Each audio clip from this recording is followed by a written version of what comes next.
तो कहानी की शुरुआत कोरिया के सोल शहर से होती है, जहां हम एक लैब में छिपकलियों को रेंगते हुए देखते हैं, जिनमें से कुछ तो मर के भी वापस जिंदा हो रही थी। देखने से साफ पता चल रहा था कि ये सभी किसी प्रकार के एक्सपेरिमेंट के सब्जेक्ट्स रहे होंगे। उसी लैब में कई सारे डॉक्टर्स की डेड बॉडी भी पड़ी थी, जिससे ये साफ था कि ये सभी उसी एक्सपेरिमेंट की वजह से मारे गए होंगे। तभी हम डॉक्टर यांग को देखते हैं, जो किसी भी हालत में अपनी मरी हुई बेटी को बचाने की कोशिश कर रहे होते हैं। वो अपनी बेटी की डेड बॉडी से कहते हैं कि मेरा एक्सपेरिमेंट सफल हो चुका है और मैं तुम्हें मरने नहीं दूंगा। जैसे ही डॉक्टर अपनी बेटी को इंजेक्शन लगाने जाता है, वैसे ही वहाँ कुछ ऑफिसर आकर गन पॉइंट पर डॉक्टर को रुकने को कहते हैं। वो डॉक्टर को बताते हैं कि तुम्हारे एक्सपेरिमेंट के चलते कई सारे लोग मारे जा चुके हैं, इसलिए ये सब कुछ अब तुरंत बंद कर दो। मगर ये सन की डॉक्टर किसी की एक सुनने को राजी नहीं होता। वो ऑफिसर्स को बोलता है कि मैं नहीं रुकूंगा, मुझे अपनी बेटी को बचाना है। इसलिए डॉक्टर अपनी बेटी को इंजेक्शन लगाने लगता है। ये सब देखकर एक ऑफिसर उसे शूट करके घायल कर देता है, लेकिन तभी अचानक वहाँ सभी बिल्डिंग्स हिलने लगती हैं। बाहर देखने पर पता चलता है कि पूरे कोरिया में एक भयंकर भूकंप आया है, जिससे बिल्डिंग के अंदर मौजूद सभी लोग मारे जाते हैं। यहाँ से कहानी सीधे 3 साल आगे दिखाई जाती है, जहाँ सभी संसाधन खत्म हो चुके हैं। पूरा कोरिया बंजर बन चुका है। लोग बड़ी कठिनाई से अपना गुजारा करते हैं। कई सालों से बारिश न होने की वजह से खाना और पानी दोनों मिलना काफी मुश्किल हो गया था। यहाँ हम जीवान नाम के एक आदमी को देखते हैं, जिसे अपने सामने एक मगरमच्छ दिखाई देता है। वो तुरंत तीर की सहायता से उस मगरमच्छ को मार डालता है। जैसे ही जीवान उसकी तरफ बढ़ता है, तो वो मगरमच्छ एक बार फिर जिंदा हो जाता है और जीवान पर हमला कर देता है। जीवान की किस्मत अच्छी थी कि उसी समय नमसान वहाँ आ जाता है और मगरमच्छ को पकड़कर उसका सर काट देता है। नमसान और जीवान दोनों ही बहुत अच्छे दोस्त हैं। ये दोनों अपना गुजारा करने के लिए मिलकर जानवरों का शिकार किया करते हैं और शिकार किए हुए जानवर का मांस ले जाकर पास ही की मार्केट में बेचा करते थे। बदले में लोग उन्हें पीने के लिए पानी और अन्य चीजें लाकर दिया करते थे। दोनों दोस्त मार्केट में उस मगरमच्छ का मांस बेच रहे होते हैं कि तभी केट नाम की एक लड़की खाने के बदले बहुत सारा सोना ऑफर करती है, मगर ये दोनों ही उसे लेने से मना कर देते हैं, क्योंकि भूकंप के बाद सब कुछ तबाह हो चुका था।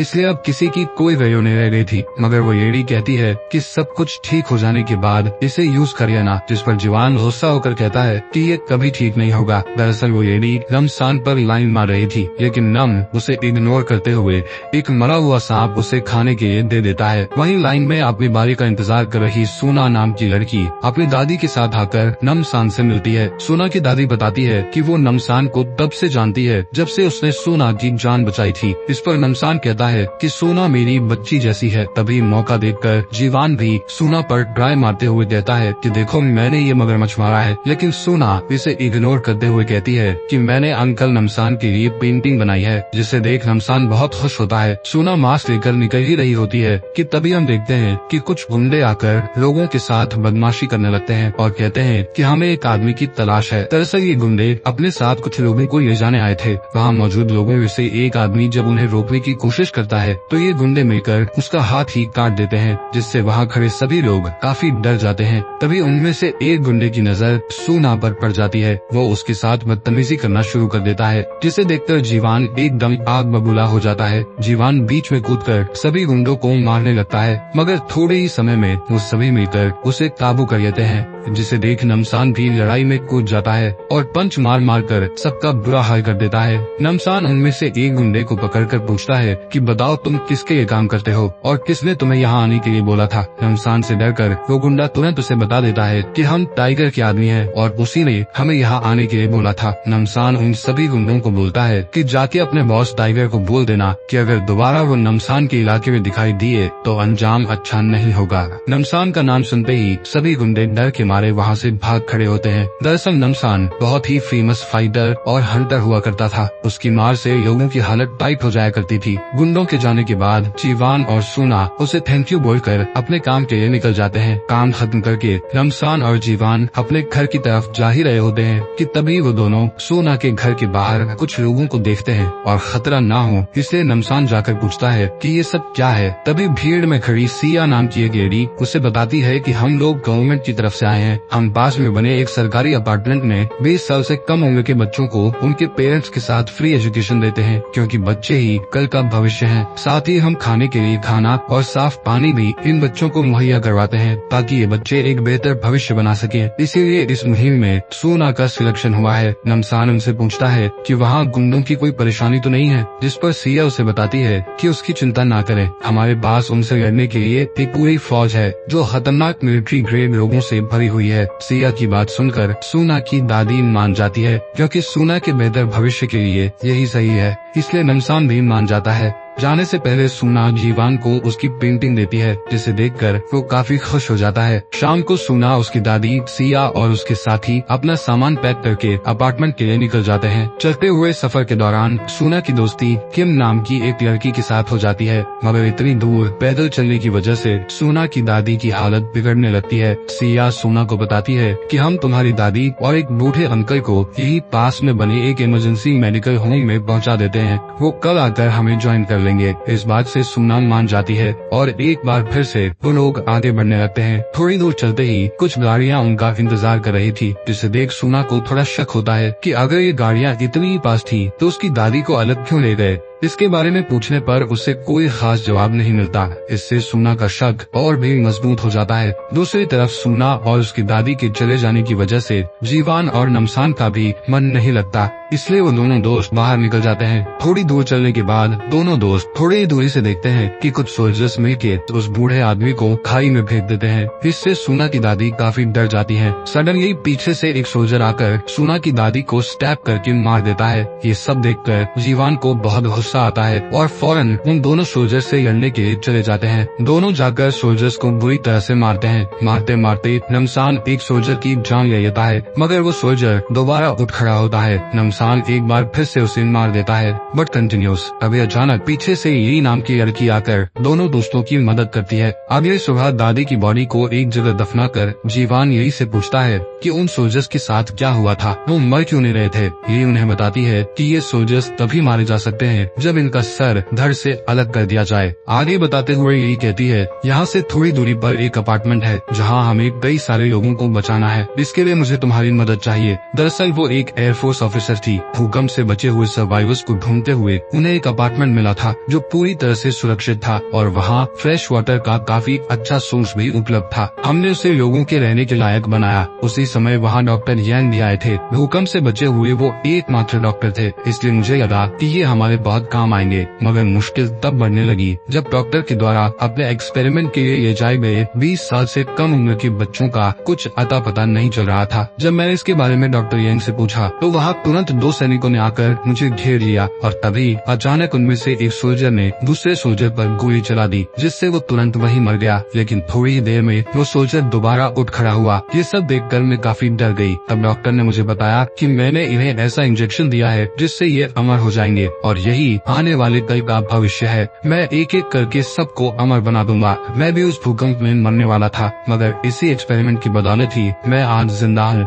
ये बहुत बुरी तरह से डॉक्टर यान पर गुस्सा हो जाती है और उसका कॉलर पकड़कर उससे पूछती है कि बताओ वो बच्चे कहाँ हैं। डॉक्टर को बचाने के लिए बॉल ली पर फायर कर देता है, मगर गोली जाकर सीधे उसके कंधे पर लगती है। मौका पाकर ली खिड़की का शीशा तोड़कर वहाँ से भाग जाती है और जैसे तैसे अपनी जान बचा लेती है। इसलिए आगे की लड़ाई में मुझे तुम्हारी मदद चाहिए। नमसान उससे कहता है कि हम अकेले उनकी फौज से नहीं लड़ सकते, इसलिए हमें किसी और की भी मदद लेनी पड़ेगी। नमसान, जीवान और ली तीनों टाइगर के अड्डे पर जाते हैं और उसकी मदद मांगते हैं, मगर टाइगर जो अभी तक अपनी राइवल जॉन की गैंग से लड़ रहा था, वो जॉन से कहता है कि नमसान एक बहुत ही फेमस फाइटर था, इसी की वजह से मैंने बॉक्सिंग छोड़ दी थी। अगर तुम में से किसी ने भी इसको मार गिराया तो मैं अपने सारे आदमी तुम्हें दे दूंगा। इतना सुनते ही सभी लोग मिलके नमसान और जीवान के ऊपर हमला कर देते हैं, लेकिन नमसान अकेले ही सब पर भारी पड़ता है। नमसान बहुत बुरी तरह से सबको मारता है, जिससे बचे हुए लोग वहाँ से भाग खड़े होते हैं, लेकिन नमसान कैसे भी करके टाइगर को पकड़ लेता है। जीवान और यी मिलके इन गुंडों के हथियारों को चेक करते हैं, जहाँ उन्हें हथियारों के साथ साथ साफ पानी भी मिल जाता है। फिर नमसान टाइगर से पूछता है कि ये साफ पानी तुम उसी अपार्टमेंट से ला रहे हो ना? और अब टाइगर उन्हें बताता है कि हाँ, ये साफ पानी और खाना हमें वहीं से मिल रहा है, बदले में हम उनके लिए लोगों को सप्लाई करते हैं। लेकिन आजकल उनकी डिमांड 20 साल से कम उम्र के बच्चों की हो गई है, इसलिए हमारे लोग उस दिन तुम्हारे इलाके में आए थे, हम उन लोगों को भी उन्हें ही देने वाले थे। इस बात से जीवान और यी काफी गुस्सा होते हैं, मगर नम उन्हें रोक लेता है और जोर का पंच टाइगर को मारकर उसे बेहोश कर देता है। दूसरी तरफ अपार्टमेंट में सिया सुना और बाकी बच्चों को क्लास की तरफ लेके जाती है। तब वहाँ किम के माता पिता पूछते हैं कि हम बच्चों से कब मिल सकते हैं। तब सिया उन्हें बताती है कि तुम पेरेंट टीचर मीटिंग में उनसे मिल सकते हो। इतना कहकर सभी युवाओं को 8th फ्लोर पर ले जाते हैं, जहाँ उनके रहने के लिए साफ कमरा, नल से आता हुआ साफ पानी, अच्छे भोजन, इन सब की व्यवस्था थी। मगर इन बच्चों के पेरेंट्स को इन लोगों ने नीचे बेसमेंट में काम करने के लिए रखा है, जहाँ ये लोग उन्हें हर वक्त मजदूरों की तरह काम करने के लिए फोर्स करते हैं। सिया डॉक्टर यान को बताती है कि हमारे यहाँ जेन और सुना नाम की 2 स्टूडेंट्स आई हैं,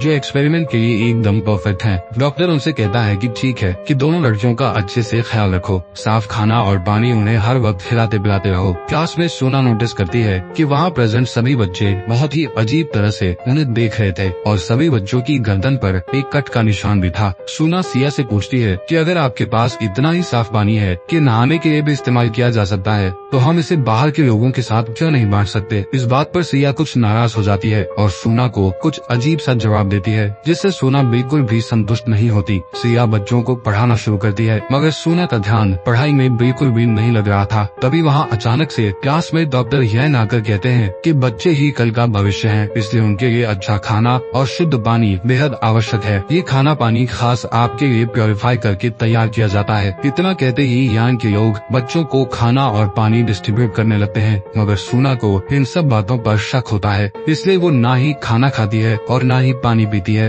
डॉक्टर यान किम के पास आकर पूछते हैं कि क्या तुम मेरे एक्सपेरिमेंट में मेरी मदद करोगी? जिस पर किम उसे खुशी खुशी हाँ बोल देती है। डॉक्टर यान पॉल नाम के एक सोल्जर को इंजेक्शन देते हैं, जिससे उसमें ऐसा वायरस चला जाता है जिसकी मदद से वो काफी लंबे समय तक बिना खाए पिए रह सकता है। जिज्ञासावश सुना भी रात को अपने कमरे से बाहर निकलकर डॉक्टर यांग के ऑफिस में चली जाती है। नीचे यांग किम के माता पिता से मिलता है, जहाँ किम के माता पिता उससे विनती करते हुए अपनी बेटी से मिलने को कहते हैं। डॉक्टर यांग मान जाते हैं और उन्हें अपने साथ चलने को कहते हैं। दूसरी तरफ सर्च करते करते सुना यांग की लैब में पहुँच जाती है, जहाँ वो किम के गले से एक पाइप को जाते हुए देखती है। डॉक्टर यांग और किम के माता पिता भी लैब में आ जाते हैं। उनके आने से पहले ही सुना झुक चुकी थी। अपनी बेटी का ये हाल देख के किम के माता पिता रोने लगते हैं। तब डॉक्टर उन्हें बताते हैं कि बच्चों की गर्दन में एक खास तरह का लिक्विड होता है, जिससे सीरम बनाई जाती है। और ऐसा कहते ही वो लैब में रखी अपनी बेटी को दिखाता है, जिसकी नीचे की बॉडी गायब थी और अमेजिंगली आधा शरीर होने के बावजूद भी उसका दिल धड़क रहा था। ये देख किम के माँ बाप डर जाते हैं और अपनी बेटी को छुड़ाने की कोशिश करते हैं। इसी बीच सिस्टम में आई गड़बड़ की वजह से किम की जान चली जाती है, जिससे गुस्सा होकर डॉक्टर यान कहते हैं कि देखा, इसीलिए मुझे किसी का डिस्टरबेंस पसंद नहीं है। वो किम के माता पिता को वही मार डालता है। जब डॉक्टर हाथ धोने के जा ही रहा होता है, तभी वो सुना को देख लेता है और उसे पकड़कर उसी टेबल पर लेटा देता है। डॉक्टर उसे बताते हैं कि हम तुम्हें जो खाना पानी दिया करते हैं, उससे एक लिक्विड तुम्हारे जैसे बच्चों के गले में बनता है। उससे हम एक सीरम को रेडी करते हैं, जिससे कोई भी व्यक्ति बिना खाए पिए काफी दिनों तक जिंदा और शक्तिशाली रह सकता है। इतना कहते ही वो सुना के गले पर कट लगा देता है। इधर नमसान अपने दोस्तों के साथ एक ट्रक को लेकर अपार्टमेंट में घुस जाता है और उससे नीचे उतरकर अपने सामने आने वाले सभी सोल्जर्स को शॉटगन से उड़ा देता है। यी की मदद से ये तीनों आगे बढ़ते हैं। आगे चलकर यी अपने दोस्तों को बुरे हाल में देखती है, इसलिए वो उनकी मदद करने का फैसला कर लेती है। लेकिन अब कुछ नहीं हो सकता था, क्योंकि डॉक्टर के एक्सपेरिमेंट फेलियर ने उन्हें ज़ॉम्बीज में बदल दिया था। इसलिए वो लोग सभी ज़ॉम्बीज को पकड़ पकड़ कर मारने लगते हैं, जिसमें नमसान की गोलियां खत्म हो जाती हैं। फिर वो एक तलवार लेकर बचे हुए ज़ॉम्बीज पर हमला कर देता है। थोड़ी ही देर में नमसान सभी ज़ॉम्बीज का सफाया कर देता है। दूसरी तरफ डॉक्टर यान सुना की बॉडी से निकले फ्लूइड को अपने अंदर इंजेक्ट कर लेता है, मगर इससे ठीक होने की बजाय उसकी तबीयत और भी ज्यादा खराब हो जाती है, क्योंकि सुना ने कभी भी उस पानी की एक बूंद तक नहीं पिया था। इस वजह से उसके फ्लूइड में कोई चेंज नहीं हुआ। इससे गुस्सा होकर डॉक्टर सुना को मारने ही वाला था कि तभी जीवान आकर उसे रुकने के लिए बोलता है, मगर इतने में ही उसके पीछे से एक सोल्जर आकर उस पर हमला कर देती है। जीवान और सुना दोनों बेहोश पड़े हुए थे। इसी मौके का फायदा उठाकर डॉक्टर अपने साथ ही अपनी बेटी को लेकर वहाँ से भाग निकलता है और जाने से पहले यान बिल्डिंग में एक बॉम्ब ब्लास्ट कर देता है, जिससे वहाँ एक बहुत बड़ा धमाका होता है। होश में आने पर नमसान भागकर जीवान और सुना को ढूंढने लगता है। वो दोनों को लैब में बेहोश देखता है, इसलिए यी की मदद से उन्हें बाहर निकाल कर ले आता है। डॉक्टर के बाहर निकलते ही सभी लोग उसे घेर लेते हैं और उसे बुरी तरह से मारने लगते हैं। उनमें से एक व्यक्ति यांग के हाथ से बैग लेकर सारी सीरम तोड़ देता है, जिससे गुस्सा होकर डॉक्टर यांग अंधाधुंध फायरिंग शुरू कर देता है। इससे कई सारे लोग अपनी जान से हाथ धो बैठते हैं, मगर इसी मैसेकर के दौरान कुछ गोलियां डॉक्टर की बेटी को भी लग जाती है, जिस वजह से वो वहीं मर जाती है। मीनवाइल सभी बच्चे आजाद होकर अपने माता पिता से मिलते हैं। सभी लोग अपने परिवार से मिलकर काफी खुश होते हैं, सिवाय एक डॉक्टर के, क्योंकि वो अपनी बेटी की ऐसी हालत देखकर काफी रोने लगता है। लेकिन केमिकल रिएक्शन की वजह से डॉक्टर की हालत बुरी तरह से बिगड़ने लगती है। मगर तभी नमसान और उसके दोस्त बाहर आते हैं। अपनी बेटी की मौत से दुखी डॉक्टर सुना को मारने की कोशिश करता है, मगर तभी नमसान अपनी गन से डॉक्टर यांग के सर में गोली मार देता है, जिससे उसकी मौत हो जाती है। फिर नमसान इस अपार्टमेंट की जिम्मेदारी ली को देकर वहाँ से अपने दोस्तों के साथ निकलने ही वाला था कि तभी जिस बंजर जमीन पर आज तक बारिश नहीं हुई थी, वहाँ बारिश शुरू हो जाती है। कहते हैं डूबते को तिनके का सहारा काफी होता है, लेकिन यहाँ तो पूरा आसमान उनकी खुशियों में शामिल होने को आ गया था। 2 दिन बाद सुना नमसान और जीवान के साथ अपनी दादी की ग्रेव पर उनसे मिलने जाती है। इसके बाद हमें 2 हफ्ते बाद का सीन दिखाते हैं, जहाँ एक बार फिर केट नमसान पर लाइन मारती है, मगर इस बार जीवान और सुना उसे धक्का देकर उससे बात करने को कहते हैं। और इसी खूबसूरत एंडिंग के साथ ये मूवी यहीं पर समाप्त हो जाती है।